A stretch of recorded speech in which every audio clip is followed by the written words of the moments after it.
High school was back in session yesterday, but not in any real sense. That's because in a world plagued by COVID-19, distance learning dominates. And this morning, we headed to two very different high schools, one north side and one south side, to find out how they've handled the challenges of imparting lessons to kids who aren't physically there. One of the major challenges is the fact that most of our children don't have devices. We have a lot of single parents who work very hard, and there is one phone in the home, and they have to use that device to take to work with them. We did a survey, and it showed that majority of our children don't have a device. So we had to resort to using hard copy, creating worksheet packages with cover pages giving the information and dates that parents or guardians would need to know. So the approach that we're using is the worksheet packages because most of our children don't have devices yet.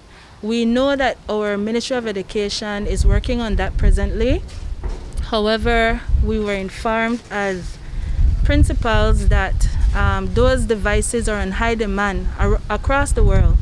So the devices that Belize will be receiving will be coming in packages and in batches and phases. And because we are not quite yet there, schools have to, be flexible and adapt to other strategies. So the most feasible strategy for us that will be accommodating for our parents would be the cover sheets and the worksheets.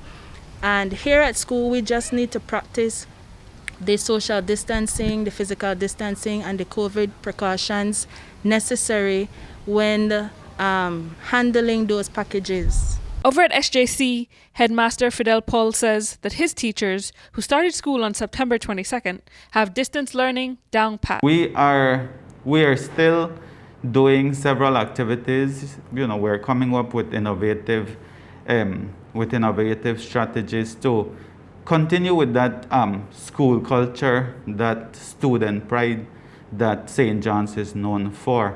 I can relate to you an event, the freshman drive-through that we had like 2 weeks ago.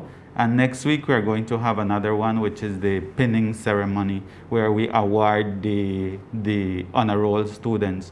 It's still a drive-through format because we want to keep the students engaged, but facing the current situation, we have to find innovative ways to do it.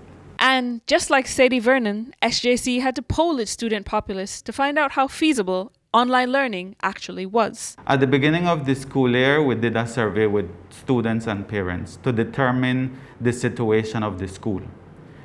Based on that survey, we decided that it was okay for the school to start distance learning.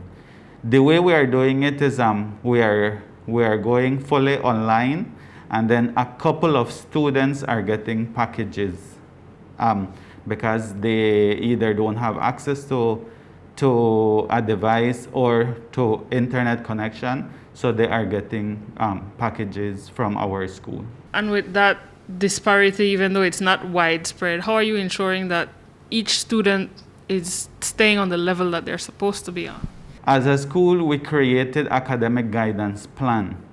Each teacher was responsible to do his or her own academic guidance plan for the semester.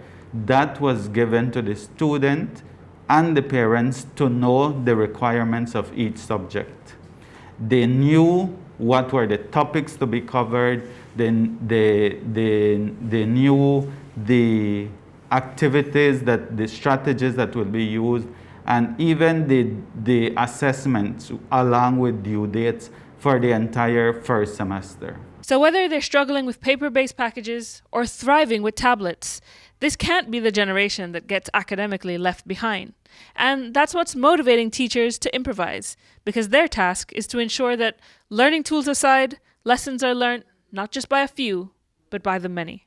Cherise Halsell, 7 News.